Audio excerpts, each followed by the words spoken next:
৮৮-র বন্যাকেও ছাড়িয়ে যাবে এবারের বন্যা। এরই মাঝে বন্যার পানিতে মানচিত্র থেকে হারিয়ে গেছে বেশ কিছু গ্রাম। রাজধানীর বিভিন্ন শহরের রাস্তায় চলছে নৌকা। বাংলাদেশে এবারের বন্যা সবচেয়ে দীর্ঘস্থায়ী হবে বলে জানালো জাতিসংঘ। কোন এলাকার বন্যার সর্বশেষ কী অবস্থা, বিস্তারিত জানাবো ভিডিওটিতে। অন্যদিকে অবশেষে ইচ্ছে মতো ডিম থেরাপি খাবার পর অবশেষে গডফাদারদের নাম প্রকাশ করেছে রিজেন্ট শাহেদ। জানা গেছে কোন কোন প্রভাবশালী রাজনৈতিক নেতা তার সাথে জড়িত। এছাড়া তার বিরুদ্ধে অভিযোগ উঠেছে নিজের বাবাকে বেঁধে পেটানোর। বিস্তারিত জানতে আমাদের সাথেই থাকুন। ১৯৮৮ সালের পর থেকে বাংলাদেশে এবারের বন্যা সবচেয়ে দীর্ঘস্থায়ী হতে পারে। দেশে বন্যার পানি এখনও বাড়ছে, তা আগামী মাসের আগে কমবে এমন সম্ভাবনাও কম। জাতিসংঘের office for the coordination of humanitarian affairs OCHA নিয়মিত ব্রিফিংয়ে এ তথ্য জানানো হয়। OCHA জানিয়েছে, বন্যায় এখন পর্যন্ত দেশের 18টি জেলায় 24 লাখেরও বেশি মানুষ ক্ষতিগ্রস্ত হয়েছে। ঘরবাড়ি ছেড়ে সরকারি আশ্রয় কেন্দ্রে ঠাঁই নিয়েছে অন্তত 56,000 মানুষ। দেশে বন্যার প্রভাবে এ পর্যন্ত অন্তত 54 জনের মৃত্যু হয়েছে। এবছর বন্যায় প্রায় 5.5 লাখ বাড়িঘর প্লাবিত হয়েছে। ক্ষতিগ্রস্ত হয়েছে বাঁধ ও বাঁধের মতো বন্যা নিয়ন্ত্রণ অবকাঠামোগুলো। বন্যায় ভুক্তভোগীদের জরুরি খাবার, পানি বিশুদ্ধকরণ সুবিধা, নারীদের প্রয়োজনীয় স্বাস্থ্য কিট, জরুরি আশ্রয়ের মতো বিষয়গুলোতে সরকার সহায়তা করছে জাতিসংঘ ও মানবিক সহায়তাকারীরা। বন্যায় সবচেয়ে বেশি ঝুঁকিতে থাকা পরিবারগুলোকে সহায়তার জন্য সম্প্রতি জাতিসংঘের বিভিন্ন সংস্থাকে প্রাথমিকভাবে 52 লাখ মার্কিন ডলারের তহবিল দিয়েছে সংস্থাটির central emergency response fund CERF। এ তহবিলের মাধ্যমে অংশীদারদের সহায়তায় গত 11 জুলাই থেকে দুর্গতদের কৃষিজাত সরঞ্জাম সুরক্ষায় সিলযোগ্য ড্রাম সরবরাহ, স্বাস্থ্য ও পরিচ্ছন্নতা উপকরণ, নগদ অর্থ বিতরণের মতো প্রাথমিক সাহায্য দেওয়া হচ্ছে। ঘূর্ণিঝড় আমফান পরবর্তী পুনরুদ্ধার প্রতিক্রিয়া এবং তার সঙ্গে করোনাভাইরাস মহামারীর কারণে বন্যায় সহায়তা ও পুনরুদ্ধার চেষ্টা আরও কঠিন হয়ে পড়েছে বলে জানিয়েছে জাতিসংঘ। ১৯৮৮ সালের বন্যা বাংলাদেশের ইতিহাসের সবচেয়ে মারাত্মক ও ক্ষয়ক্ষতিময় প্রাকৃতিক দুর্যোগগুলোর মধ্যে অন্যতম। ওই বছর আগস্ট থেকে সেপ্টেম্বর মাসে হওয়া বন্যায় দেশে প্রায় 60% এলাকা প্লাবিত হয়েছিল। স্থানভেদে এই দুরবস্থা স্থায়ী ছিল 15 থেকে 20 দিন। তখন আন্তর্জাতিক গণমাধ্যমে গুরুত্বের সঙ্গে প্রচারিত হয়েছিল এ বন্যার খবর। এদিকে টানা 3 দিনের বৃষ্টিতে নারায়ণগঞ্জের গাড়ি চলাচলের রাস্তায় এখন নৌকা চলাচল করছে। বৃষ্টির পানিতে মূল সড়ক সহ অলিগুলির রাস্তা তলিয়ে গেছে। রাস্তায় হাঁটু থেকে কোমর পানি, ফলে নৌকায় চলাচল করতে বাধ্য হচ্ছে মানুষ। 22 জুলাই সকালে নারায়ণগঞ্জের ফতুল্লা লালপুর এলাকায় এমন দৃশ্য দেখা গেছে। অন্যদিকে ফরিদপুরে পদ্মার পানি বৃদ্ধি পেয়ে বিপদসীমার 106 সেন্টিমিটার ওপর দিয়ে প্রবাহিত হচ্ছে। পানি বৃদ্ধির ফলে জেলা সদর উপজেলা, চরভদ্রাসন ও সদরপুরে উপজেলার 58টি সরকারি প্রাথমিক বিদ্যালয় প্লাবিত হয়েছে। এছাড়া 4টি উচ্চ বিদ্যালয় ও একটি দাখিল মাদ্রাসা প্লাবিত হয়েছে। 20টি বিদ্যালয়ে পানি ছুঁই ছুঁই অবস্থায় রয়েছে। এদিকে জেলা সদর থেকে চরভদ্রাসন ও সদরপুর উপজেলার সড়কটির 50 মিটার ধসে যাওয়ায় যোগাযোগ বন্ধ রয়েছে। এছাড়া ওই সড়কের কয়েকটি স্থান পানিতে নিমজ্জিত রয়েছে এবং বিভিন্ন অংশে ফাটলও দেখা দিয়েছে।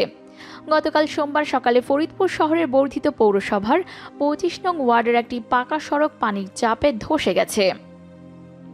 এদিকে ফরিদপুরের সদরপুর উপজেলার চরাঞ্চলের 5টি ইউনিয়ন বন্যার পানিতে প্লাবিত হয়েছে। গত 24 ঘন্টায় নতুন করে আরও এলাকা প্লাবিত হয়েছে। এছাড়াও উপজেলার বিভিন্ন অঞ্চলের সড়ক, ব্রিজ, কালভার্টে ফাটল দেখা দেয়ায় হুমকির মুখে রয়েছে। পানি বৃদ্ধির ফলে সদরপুর উপজেলার বেশ কয়েকটি সড়ক পানিতে নিমজ্জিত রয়েছে। পানিবন্দী হয়ে উপজেলার চর নাসিরপুর, দিয়ারা, নারিকেল বাড়িয়া, চর মানায়ের ও আকৌটেরচর, ঢেউখালীর আংশিক এলাকা প্লাবিত রয়েছে। এছাড়া উপজেলায় বন্যা পরিস্থিতি অবনতির ফলে গাজীরটেক ইউনিয়নের প্রায় 65 কিলোমিটার কাঁচা ও ইটের রাস্তা, চর হরিরামপুর ইউনিয়নের 110 কিলোমিটার ও চর ঝাউকান্দা ইউনিয়নের 55 কিলোমিটার রাস্তা পানিতে ডুবে গেছে বলে সংশ্লিষ্ট ইউপি চেয়ারম্যানরা জানিয়েছেন। অপরদিকে টানা বৃষ্টিপাত ও ভারতের পাহাড়ি ঢলের প্রভাবে সুনামগঞ্জে তৃতীয়বারের মতো বিভিন্ন নদ নদীর পানি বাড়তে শুরু করেছে। 21 জুলাই সকাল থেকে বৃষ্টিপাত শুরু হওয়ার পর থেকে দুপুর পর্যন্ত সুনামগঞ্জে সুরমা নদীর পানি শহরের 16 ঘর পয়েন্টে বিপদসীমার 32 সেন্টিমিটার ওপর দিয়ে প্রবাহিত হচ্ছে, যার কারণে আবারও সুনামগঞ্জে নিম্নাঞ্চল প্লাবিত হতে শুরু করেছে। এদিকে স্বল্প সময়ের ব্যবধানে 2 দফা বন্যায় প্রায় 3 সপ্তাহ ধরে পানিবন্দী জীবন নিয়ে নাকাল কুড়িগ্রামের নদ নদী অববাহিকার অর্ধ শতাধিক ইউনিয়নের 3 লক্ষাধিক মানুষ। জলকাদা আর ভাঙনের সঙ্গে নিত্য বসবাসকারী এসব মানুষের জন্য সহসা কোনো সুখবর নেই। জেলার নদ নদীগুলোতে বিপদসীমার মধ্যে থাকা পানি 2-3 দিন কিছুটা কমার পর আবারও বাড়তে শুরু করেছে। স্থানীয় পানি উন্নয়ন বোর্ড পাওবো বলছে, বর্ষণার উজানের ঢলে আগামী কয়েকদিন পানি বৃদ্ধি অব্যাহত থেকে পরিস্থিতির অবনতি হয়ে বানভাসীদের দুর্ভোগ আরও বাড়বে। ঈদুল আজহার আগে পানিবন্দী দশা ও ভোগান্তি থেকে মুক্তি মেলার সম্ভাবনা নেই। ব্রহ্মপুত্র অববাহিকায় আসন্ন কোরবানি ঈদের পরেও বন্যা পরিস্থিতি চলমান থাকতে পারে। চলমান বন্যায় জেলার 4 শতাধিক চরসহ নদ নদী অববাহিকার এলাকাগুলো যেন অখণ্ড জলরাশিতে রূপ নিয়েছে। অনেক বাড়িঘর ছেড়ে বাঁধ, উঁচু সড়ক কিংবা আশ্রয় কেন্দ্রে ঠাঁই নিয়েছেন। কেউ বা ভাঙনে বসতভিটা হারিয়ে সর্বশান্ত হয়ে নিকট ভবিষ্যতের কথা চিন্তা করে দিশেহারা। এর মধ্যে খাদ্য সংকটের যোগ হয়েছে ক্ষুধার জ্বালা। সব মিলিয়ে এক দুর্বিষহ ও মানবতার পরিস্থিতি বানভাসীদের। নদ নদী তীরবর্তী এলাকাগুলোতে এখন শুধুই নীরব আহাজারি। অন্যদিকে প্রতারণা জাদুকর শাহেদের দেওয়া চাঞ্চল্যকর তথ্যে বিব্রত তদন্ত সংশ্লিষ্টরা। 10 দিনের রিমান্ডে থাকা শাহেদের জবানিতে দেশের অনেক গুরুত্বপূর্ণ ও প্রভাবশালী ব্যক্তির নাম আসায় এক ধরনের অস্বস্তিতে ভুগছেন তারা। এই মুহূর্তে তাদের অনেকে জিজ্ঞাসাবাদ না করলেও তাদের নজরদারির মধ্যে রাখা হয়েছে। তবে আদালতে দেওয়া শাহেদের জবানবন্দি সংযুক্ত করে এই সংশ্লিষ্ট বিস্তারিত প্রতিবেদন তারা সরকারের শীর্ষ পর্যায়ে পেশ করবেন বলে সূত্র নিশ্চিত করেছে। অপরদিকে শাহেদের বিরুদ্ধে দায়ের হওয়া প্রতারণা মামলার তদন্তভার র্যাবকে দেওয়ার অনুমতি দিয়েছে স্বরাষ্ট্র মন্ত্রণালয়। তবে প্রতিদিনই বাড়ছে শাহেদের বিরুদ্ধে অভিযোগের সংখ্যা। গতকাল পর্যন্ত র্যাব সদর দপ্তরে 150টি অভিযোগের বিপরীতে 12.5 কোটি টাকার প্রতারণার অভিযোগ পেয়েছে র্যাব। এছাড়া এবার শাহেদের বিরুদ্ধে মামলা করেছেন মেট্রো রেলের সাবকন্ট্রাক্টর রেজাউল করিম। জানা গেছে শাহেদের বিরুদ্ধে অভিযোগের মধ্যে বেশিরভাগ প্রতারণার। তবে ভুক্তভোগীদের সঙ্গে শাহেদের অমানবিকতার রূপকথাকেও হার মানাবে। অনেক গুরুত্বপূর্ণ ব্যক্তি শাহেদের ফাঁদে পড়তে বাধ্য হয়েছেন। তবে শাহেদ তার অপকর্মের কাহিনী আড়ালে রেখে বিভিন্ন টার্গেট হাসিলের পেছনে অনেক প্রভাবশালী পৃষ্ঠপোষকের ভূমিকার বিষয়টি উঠে আসায় বিব্রত বোধ করছেন তদন্ত সংশ্লিষ্টরা। ঢাকা মহানগর পুলিশের এক তদারকি কর্মকর্তা বাংলাদেশ প্রতিদিনকে বলেছেন, অভিযোগপত্রে বিস্তারিত উল্লেখ না করা হলেও ঢাকা মহানগর পুলিশের পক্ষ থেকে সরকারের সর্বোচ্চ মহলে বিশেষ প্রতিবেদন দেওয়া হবে। এরই মধ্যে ওপর মহল থেকে এই সংক্রান্ত বার্তাও দেওয়া হয়েছে তাদের। এদিকে র্যাবের কাছে আসা 150টি অভিযোগের মধ্যে অন্যতম সুনামগঞ্জের ছাতকের এখলাস খানের অভিযোগটি। 2019 সালের শুরুতে সিলেট সিটি কর্পোরেশনের প্রয়াত মেয়র বদরউদ্দিন আহমদ কামরানের একটি অনুষ্ঠানে শাহেদের সঙ্গে তার পরিচয়। আওয়ামী লীগের কেন্দ্রীয় নেতা এবং প্রধানমন্ত্রীর সাবেক এডিসি ও পদ্মা সেতুতে পাথর সরবরাহকারী হিসেবে পরিচয় দেওয়ায় তাকে খুব আস্থার সঙ্গে নেন এখলাস। একে একে শাহেদকে সরবরাহ করেন প্রায় 2 কোটি টাকার পাথর। মাঝে মধ্যে তাকে কিছু টাকা দিতেন শাহেদ। তবে চলতি বছরের মে মাসে শাহেদের কাছে 1,49,00,000 টাকার বিল জমা দেন এখলাস। শাহেদকে ওই সময় তিনি বলেন, দ্রুততার সময়ের মধ্যে তার একটি ড্রেজার মেশিন কিনতে হবে। এজন্য তার 1,06,00,000 টাকা অতীব প্রয়োজন। শাহেদও অল্প সময়ের মধ্যেই বাংলাদেশে ড্রেজার সরবরাহ করেন এমন একটি প্রতিষ্ঠানের কয়েকজন প্রতিনিধিকে ডেকে তার অফিসে আনেন। শাহেদ ওই কোম্পানিকে 1,06,00,000 টাকার এলসি দিয়ে ড্রেজার মেশিন আনার ক্রয়াদেশ দেন। ফুরফুরে মেজাজে বাড়ি ফিরে যান এখলাস। তবে মাত্র 1 সপ্তাহ পরে ওই কোম্পানি প্রতিনিধিকে ফোন করলে জানতে পারেন শাহেদ ওই এলসি ফিরিয়ে নিয়েছেন তাকে অন্ধকারে রেখে। সত্যতা জানতে শাহেদকে ফোন দিলে তা কেটে দেন। চলতি মাসের 30শে জুন শাহেদের উত্তরা 12 সেক্টরের অফিসে গেলে এখলাসের মাথায় পিস্তল ঠেকান তিনি। শাহেদ হুমকি দেন এ বিষয়ে আবার বিরক্ত করা হলে তাকে গুলি করে বুড়িগঙ্গায় ভাসিয়ে দেবেন। কক্সবাজারের শাহপরান দ্বীপে সাইক্লোন শেল্টার নির্মাণ প্রতিষ্ঠান ওয়াহিদ কনস্ট্রাকশনে সাবকন্ট্রাক্টে কাজ করেছিলেন শাহেদ।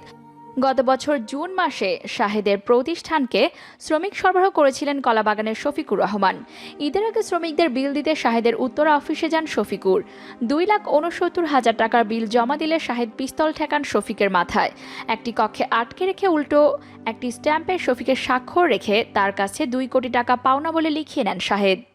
উত্তরা হাউস বিল্ডিংয়ের ওয়ালটন শোরুমের মালিক রুহুল আমিন 2017 সালে মিরপুর রিজেন্ট হাসপাতালের জন্য ফ্রিজ টিভি মোটরসাইকেল নেন শাহেদ। কিছু টাকা নগদ আর কিছু বাকি রাখার পর 6,72,000 টাকা শাহেদের কাছে পান রুহুল আমিন। তবে পাওনা টাকার জন্য শাহেদের অফিসে গেলে রাজ্যের ব্যস্ততা দেখাতেন তিনি। চেক দিলেও তা বাউন্স হয় দফায় দফায়।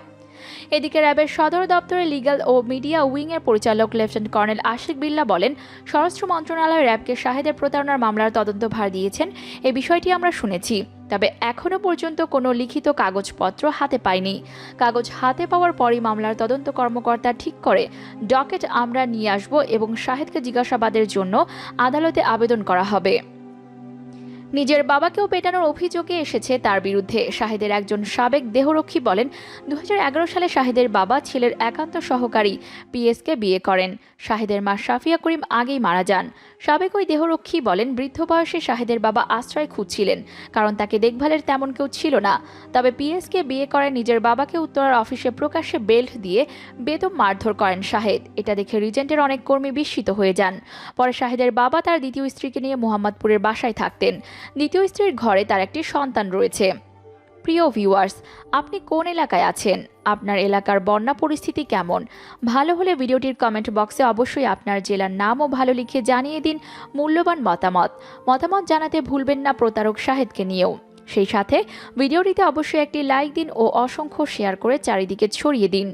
দেশ বিদেশের সবশেষ সকল খবর সবার আগে পেতে আমাদের চ্যানেলটি সাবস্ক্রাইব করে আমাদের সাথেই থাকুন।